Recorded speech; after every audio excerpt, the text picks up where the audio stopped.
Good morning સાથી મિત્રો, જૈનુકી પાઠશાલા YouTube ચેનલમાં આપ સર્વેનું હાર્દિક સ્વાગત છે।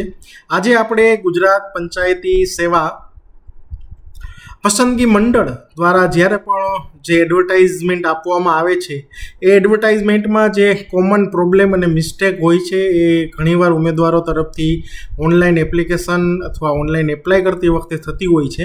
તો આજે આપણે ઓનલાઈન એપ્લિકેશન કેવી રીતે કરવી જ્યારે પણ Gujarat panchayat service selection board દ્વારા એડવર્ટાઇઝમેન્ટ આવે છે તો તેની ઓનલાઈન એપ્લિકેશનની આખી પ્રોસેસ વિશે આજે આપ લોકોની સાથે હું ચર્ચા કરવાનો છું, જેથી કરીને તમે અહીંયા કોમન મિસ્ટેક તમારી જે થતી હોય છે એનું તમે આરામથી નિરાકરણ કરી શકો।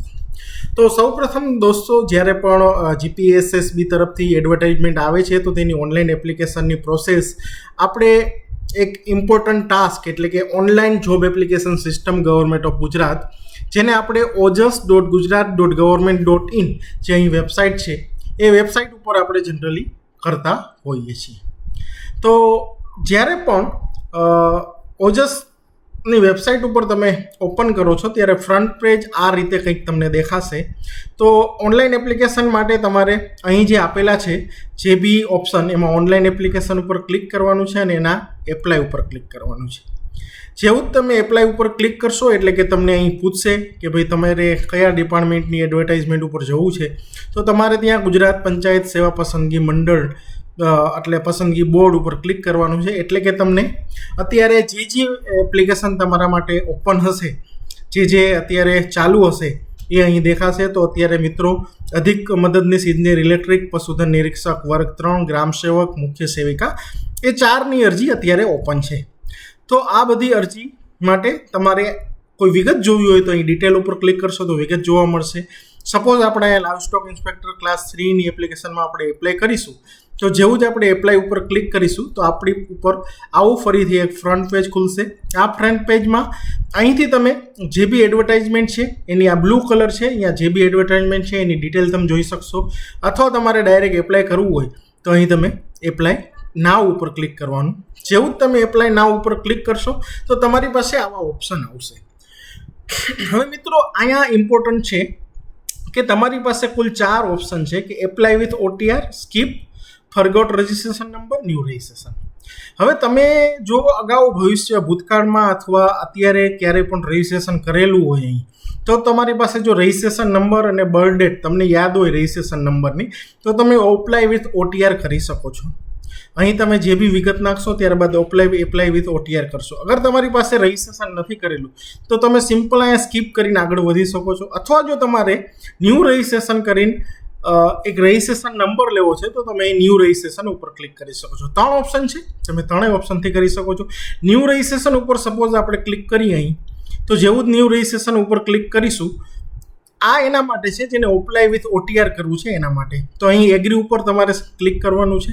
ત્યારબાદ તમારે અહીં જે બી વિગત આપે છે એ વિગત ભરીને તમારું જે બી વિગત છે બધી વિગત તમારે શાંતિથી ભણીને તમારો ફોટો અને સિગ્નેચર અપલોડ કરી દો, અને અહીં જે બી વિગત સાચી છે યસ કરીને સેવ કરશો તો તમારા એક તમને રજિસ્ટ્રેશન નંબર મળી જશે, જેને આપણે વન ટાઈમ રજિસ્ટ્રેશન, OTR એટલે કે વન ટાઈમ રજિસ્ટ્રેશન આપણે કહીએ છીએ। તો જેવી જ તમે OTR કરશો, વન ટાઈમ રજિસ્ટ્રેશન એટલે કે તમારું એકવાર રજિસ્ટ્રેશન થઈ ગયું એટલે પછી ભવિષ્યમાં તમારે જ્યારે આ સિસ્ટમમાં એપ્લાય કરો છો તો તમે જેવો જ registration number, date of birth નાખશો તો અગાઉ જે નાખેલી બધી વિગતો અહીં આવી જશે। તમે જો એપ્લાય વિથ ન્યૂ રજિસ્ટ્રેશન કરશો તો તમને રજિસ્ટ્રેશન નંબર મળશે, તો રજિસ્ટ્રેશન નંબર અને ડેટ ઓફ બર્થ નાખીને તમે એપ્લાય વિથ OTR કરી શકશો। જો તમારે આ ના કરવું હોય તો સિમ્પલ તમે અહીં સ્કીપ કરી દો। જેવું જ તમે સ્કીપ કરશો એટલે કે તમને અહીંયા પોર્ટલ ખુલશે, એ પોર્ટલમાં તમારે તમારી જે વિગત છે, જે બી વિગત છે સાચી વિગત, તમારો અહીં સૌ પ્રથમ તમારે જે વિગત જે નાખવાની છે એકદમ શાંતિથી શાંત મગજથી નાખવાની છે, અને તમારી જે માર્કશીટ 10માની માર્કશીટ અને જે ડિપ્લોમા કરેલું છે એની માર્કશીટ પ્રમાણે જ હોવી જોઈએ। અહીં ઇમ્પોર્ટન્ટ છે કે બર્થ ડેટ તમારી જે 7/1993 થી 7/2008 સુધીના જે વિદ્યાર્થીઓ એ અહીં એપ્લાય કરી શકે છે। પરંતુ આ ઉપરાંત જો એજ રિલેક્સેશનનો ફાયદો એટલે કે વય મર્યાદામાં તમને ફાયદો કેટલો મળે એની આપણે આગળ ચર્ચા કરીશું, એડવર્ટાઇઝમેન્ટમાં લખેલું છે। તો અહીં તમારી જે વિગત છે સામાન્ય વિગતો છે, સરનેમ, નામ, ફાધર નામ, મધર નામ, ત્યારબાદ તમારી date of birth, gender, male, female, marital status, married, unmarried અને કેટેગરી, તમારી જે પણ કેટેગરી હોય એ વિગત કરવાની છે. General, EWS, SC, SCB, ST. જ્યારે તમે કોઈ જનરલમાં સિલેક્ટ કરો છો તો ત્યારે અહીં કોઈ બીજું કોઈ ઓપ્શન ખુલતું નથી, પરંતુ જેવું જ તમે SCBC ઉપર ક્લિક કરશો તો તમારી પાસે અહીં બીજા 2-3 ઓપ્શન ખુલશે કે એમાં તમારે શું નાખવાનું છે. Caste certificate number, caste certificate એની ડેટ અને કાસ્ટ સર્ટિફિકેટ ક્યાંથી કાઢ્યું છે.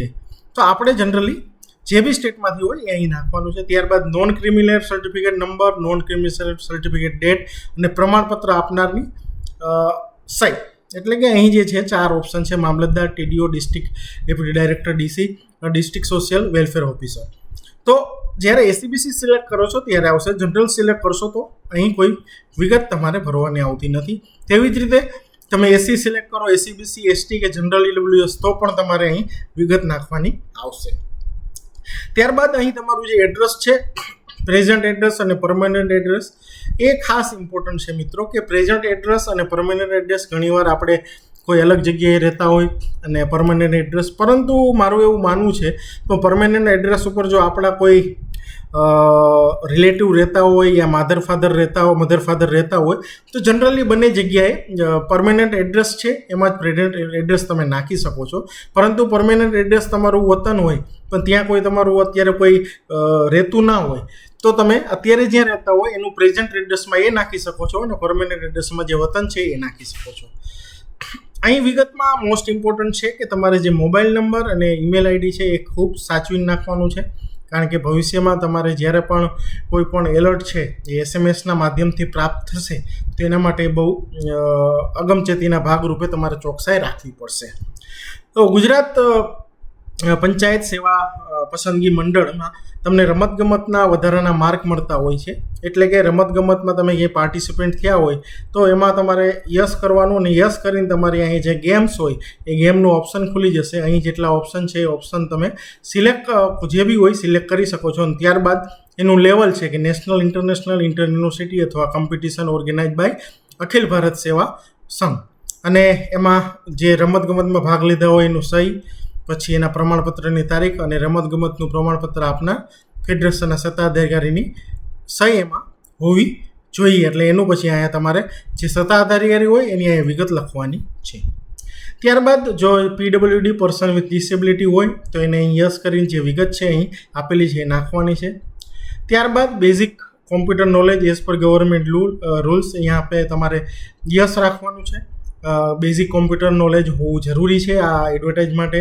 ત્યારબાદ અહીં આગળની જે વિગત છે એક સર્વિસમેન, વિડો, એની અહીં વિગત દર્શાવવાની છે. આ ઉપરાંત તમે જો ગવર્મેન્ટ ઓફ ગુજરાતમાં પરમેનન્ટ એમ્પ્લોય તરીકે કામ કરતા હોય તો યસ કરવાનું છે. ઘણીવાર પ્રશ્ન થતો હોય કે કોઈ કોન્ટ્રાક્ટ ઉપર કામ કરતું હોય તો કોન્ટ્રાક્ટ ઉપર કામ કરતું હોય એને મિત્રો અહીં વિગત દર્શાવવાની નથી. આઉટસોર્સથી કરતું હોય તો એનો કંઈ અહીં ઇમ્પોર્ટન્ટ રોલ નથી.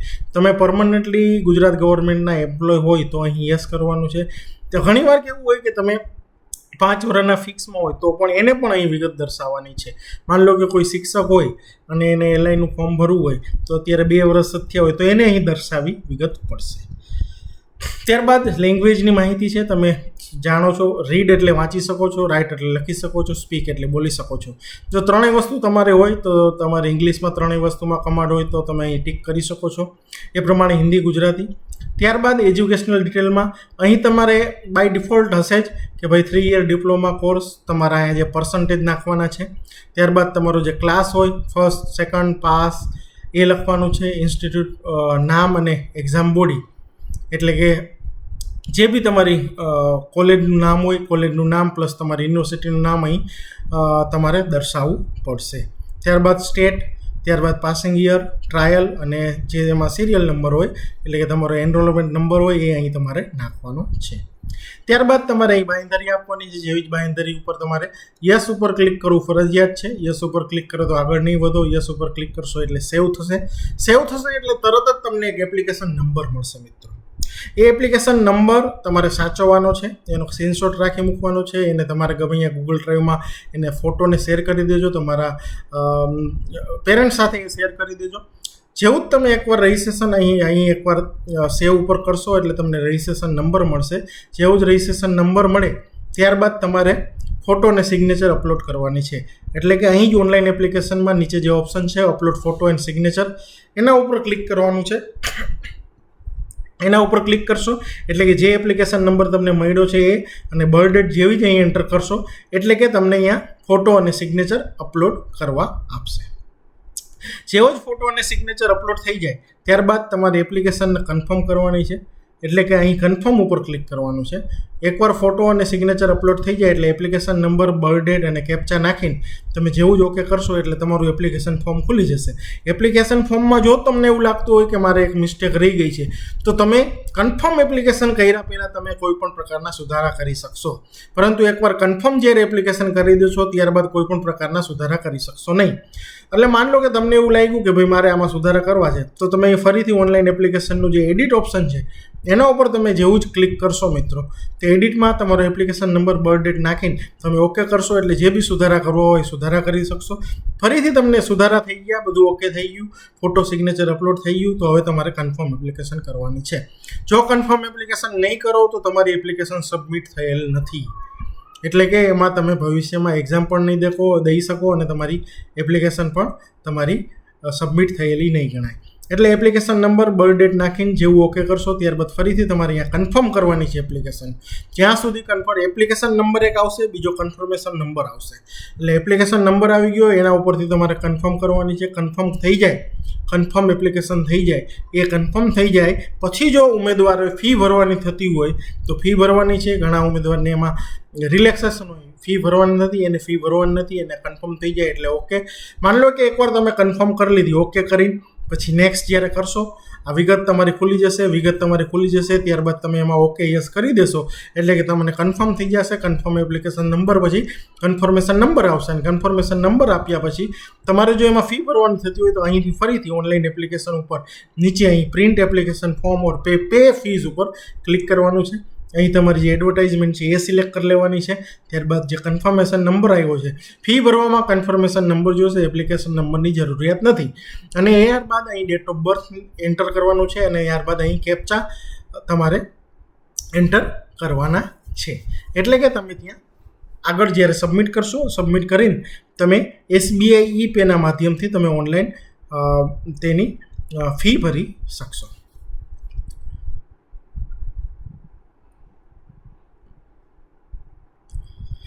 એટલે અહીં જ્યારે તમે ઓનલાઈન એપ્લિકેશન ઉપર ક્લિક કર્યું તો અહીં તમારે ફીસ ભરવા માટે જ્યારે પણ ઓનલાઈન એપ્લિકેશન કરો છો કન્ફર્મેશન નંબર આવી જાય છે. તો કન્ફર્મેશન નંબર તમારો જેવો જ આવી જાય છે ત્યારબાદ તમારે ફી ભરવાની હોય. એટલે ફી જ્યારે હે તો અહીં જે ઓપ્શન છે ફીનું, ઓનલાઈન ઓર પોસ્ટ ઓફિસ ચલણ, એના ઉપર ક્લિક કરવાનું છે. અથવા તમે અહીં પણ ક્લિક કરી શકો છો. બે ઓપ્શન છે તમારી પાસે મિત્રો. અહીં ઓનલાઈન એપ્લિકેશનમાં અહીં પણ ફી ભરાય અથવા ફીઝ અહીં ઓનલાઈન પોસ્ટ, ઓનલાઈન ઓર ઓફિસ પે ચલણ, અહીં તમે જેવું જ ક્લિક કરશો એટલે કે તમારે અહીં સબમિટ કરશો એટલે કે તમને અહીં બે ઓપ્શન છે. તમારું એપ્લિકેશન ફોર્મ પણ પ્રિન્ટ થઈ જશે અને તમારું અહીં જે બાકીની વિગત છે એ પણ અહીં તમારે ફિલ ઓપન થઈ જશે. આવી રીતે એકવાર તમે ફીસ જ્યારે ભરી દો છો મિત્રો, અને ફીસ ભર્યા બાદ તમારે અહીંયા તમારું જે એપ્લિકેશન ફી છે એનું સ્ટેટસ પણ જોઈ લેવાનું છે.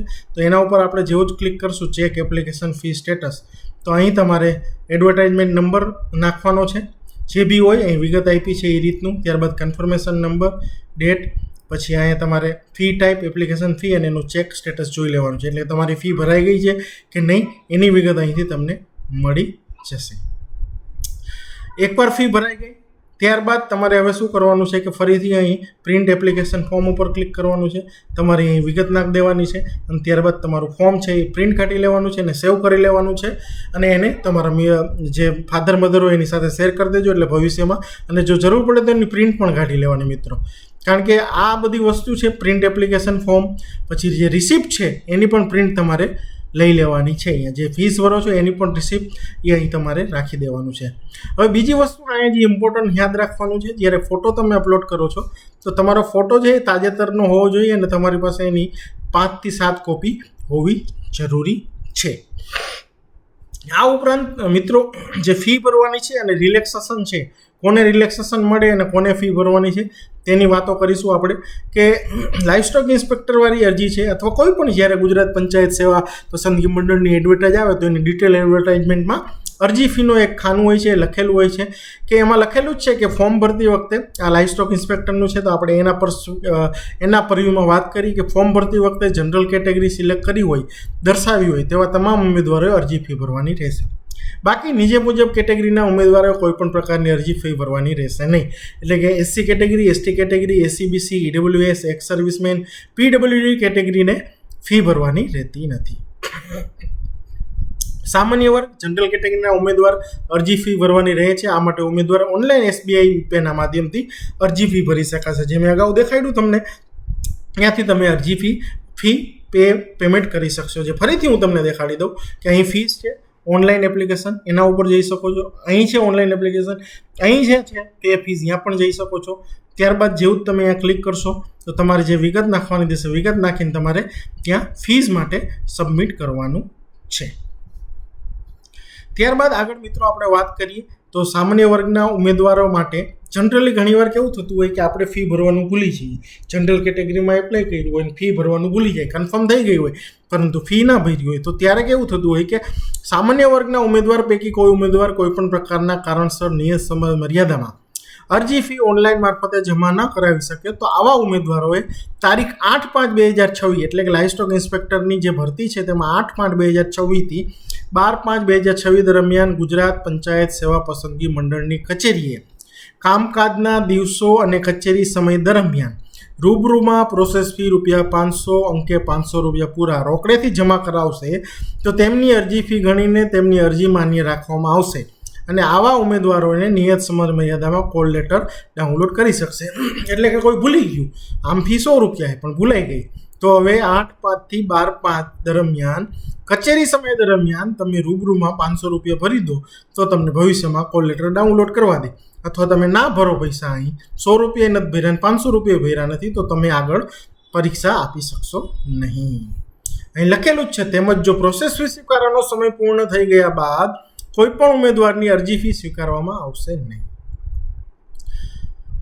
હવે મિત્રો વાત કરીએ તો જ્યારે તમે એપ્લિકેશન કરો છો તો તમારે જે બી પ્રમાણપત્રો છે, ઉમેદવારોએ જે બી પ્રમાણપત્ર દસ્તાવેજ છે એ ચકાસણીના સમયે રજૂ કરવાના હોય છે. એટલે કે માન્ય યુનિવર્સિટી સંસ્થાના દરેક વર્ષ સેમેસ્ટરના ગુણપત્રક અને પદવી પ્રમાણપત્રો અસલમાં રજૂ કરવાના રહેશે. હવે બીજી વાત કરી શૈક્ષણિક લાયકાતની તો ભાઈ શૈક્ષણિક લાયકાત તમારી મતલબ કે તમે આ ડિપ્લોમાનો કોર્સ છે તો તે ડિપ્લોમાનો કોર્સ તમારે જે અરજી કરવાની છેલ્લી તારીખ છે એટલે કે 7/5/2026 સુધીમાં પૂર્ણ તમારી ડિગ્રી થયેલી હોવી જોઈએ. ત્યારબાદ મહિલા ઉમેદવારની આપણે વાત કરીએ તો મહિલા ઉમેદવારનો જે નિયમ છે એ મુજબ મહિલા ઉમેદવારને અનામતની જોગવાઈ લાગુ પડશે. ત્યારબાદ મિત્રો આપણે આગળ વાત કરીએ કે જે રિલેક્સેશન છે, એજ રિલેક્સેશન, તો એ એજ રિલેક્સેશનનો જે મોસ્ટ ઇમ્પોર્ટન્ટ પ્રશ્ન છે કે ભાઈ એજ રિલેક્સેશન એટલે કે વય મર્યાદામાં છૂટ કોને મળે. તો એ વય મર્યાદાની વાત કર્યા પહેલાં આપણે ઘણીવાર કેવું થતું હોય કે આપણે 2 વાર અરજી કરી દઈએ. એકવાર અરજી કરી પછી તમને એવું થયું કે યાર હારું આમાં તો ભૂલ થઈ ગઈ છે, એ કન્ફર્મ કરી નાખ્યા પછી એવું લાગે કે ભૂલ થઈ છે. તો ઉમેદવાર જ્યારે એક કરતાં વધુ અરજી કરશે, એક ઉમેદવાર એક જ કરી શકશે, બરાબર, એ નિયમ છે, એક જ કરવાની છે. પરંતુ તેમ છતાં એકથી વધુ અરજી મલ્ટિપલ એપ્લિકેશનના કિસ્સામાં ફી સહિત સર્વ રીતે યોગ્ય રીતે ભરેલી અરજીઓ પૈકી સૌથી છેલ્લી કન્ફર્મ થયેલી અરજી એક જ અરજી માન્ય રહેશે. એટલે કે છેલ્લી અરજી કરી હોય એ માન્ય રહે, તે સિવાયની તમામ બધી અરજીઓ રદ થઈ જશે. એક કરતાં વધારે અરજી કરવામાં આવશે તો તે પૈકી ફી ભરેલી છેલ્લી કન્ફર્મ અરજી માન્ય ગણવામાં આવશે. અનામત વર્ગના ઉમેદવારે ફી ભરવાની થતી નથી, તેથી તેવા ઉમેદવારોએ સૌથી છેલ્લી કન્ફર્મ અરજી માન્ય ગણવામાં આવશે અને તે સિવાયની બધી અરજીઓ રદ ગણવામાં આવશે. આ કેવું છે કે જ્યારે તમે એક કરતાં વધુ અરજી કરો છો ત્યારની વાત કરી છે.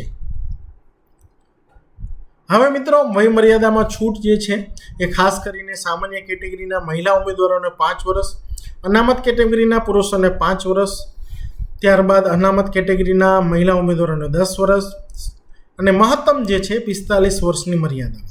ત્યારબાદ સામાન્ય કેટેગરીના શારીરિક અશક્તતા ધરાવતા પુરુષ ઉમેદવારોને 10 વર્ષ, ત્યારબાદ સામાન્ય કેટેગરીના શારીરિક અશક્ત ધરાવતા મહિલા ઉમેદવારોને 15 વર્ષ, અનામત કેટેગરીના શારીરિક અશક્તતા ધરાવતા પુરુષો માટે 15 વર્ષ, અનામત કેટેગરીના શારીરિક અશક્તતા ધરાવતા મહિલા ઉમેદવારોને 20 વર્ષ અને માજી સૈનિકોને સંરક્ષણ સેવામાં બજાવેલ સેવા ઉપરાંત બીજા 3 વર્ષ, એટલે કે મહત્તમ 45 વર્ષની મર્યાદામાં એજ રિલેક્સેશન મળવા પાત્ર છે. હવે ના વાંધા પ્રમાણપત્રો મિત્રો જે ગુજરાત સરકારના સરકારી, અર્ધ સરકારી, સરકાર હસ્તકના કોર્પોરેશન કંપનીઓમાં સેવા બજાવતા કર્મચારીઓ માટેની જાહેરાત સંદર્ભમાં બારોબાર ઓનલાઈન અરજી કરી શકશે, પરંતુ તેની જાણ ઉમેદવારે પોતાના વિભાગ ખાતે કચેરીને અરજી કર્યાની 7 દીમાં અચૂક કરવાની રહેશે. આ થયું જે સરકારી નોકરી કરે છે એના માટે. ત્યારબાદ કોમ્પ્યુટરનું જ્ઞાન, જે આ ઠરાવની જોગવાઈ મુજબ કોમ્પ્યુટરનું જ્ઞાન હોવું જરૂરી છે, જે અહીં લખેલું છે, જે આપ અહીં વાંચી શકો છો. બાકી મિત્રો ઓનલાઈન એપ્લિકેશનની અહીં વિગત છે, જે તમે અહીં સ્પષ્ટ રીતે વાંચી શકો છો કે ઓનલાઈન એપ્લિકેશન કરતી વખતે શું શું ધ્યાન રાખવું અને કેવી રીતે કરવું. દરેક મુદ્દાને મેં અહીં સારી રીતે આવરી લીધા છે. તેમ છતાં તમારે કોઈ પણ પ્રશ્ન હોય તો તમે કોમેન્ટ બોક્સમાં તમે એ જણાવી શકો છો, અને કોમેન્ટ બોક્સમાં જણાવશો તો હું અહીંયા તમારો જવાબ આપી દઈશ. અહીં લખેલું જ છે મિત્રો, સામાન્ય વર્ગના જે ઉમેદવાર છે તેને ઓનલાઈન અરજી કન્ફર્મ કર્યા બાદ ફકરા 4માં આપેલ સૂચના અનુસાર SBI મારફતે ઓનલાઈન પદ્ધતિ મુજબ અરજી ફી 100 તથા સર્વિસ ચાર્જ ભરવાના રહેશે. અરજી કન્ફર્મ કર્યા બાદ નિયત મર્યાદામાં ફી ન ભરનાર જનરલ કેટેગરીની ઉમેદવારી અરજી આપોઆપ રદ થઈ જશે, જે અગાઉ આપણે વાત કરી એ રીતે. તો મિત્રો આશા રાખું છું આપને વિડીયો પસંદ આવ્યો હશે. આવા જ શાનદાર વિડીયો જોવા માટે આપ જૈનુકી પાઠશાળા યુટ્યુબ ચેનલને લાઇક કરો, શેર કરો, સબસ્ક્રાઇબ કરો. અમારા વેરિયસ સોશિયલ મીડિયાના પ્લેટફોર્મ માધ્યમથી આપ જોડાઈ શકો છો. એની લિંક ડિસ્ક્રિપ્શન બોક્સમાં અમે નાખી આપી છે. આમ છતાં કોઈ પણ પ્રકારનો ભવિષ્યમાં પ્રશ્ન થાય તો આપણે આપ લોકોની સાથે હું ચર્ચા કરીશ. અને નેક્સ્ટ વિડીયો આપણે જે લાઇવ સ્ટોક ઇન્સ્પેક્ટરની ભરતીનો જે ટેકનિકલ સબ્જેક્ટ છે 100 માર્કનું, એના વિશે આપણે વાત કરીશું. ધન્યવાદ, આભાર.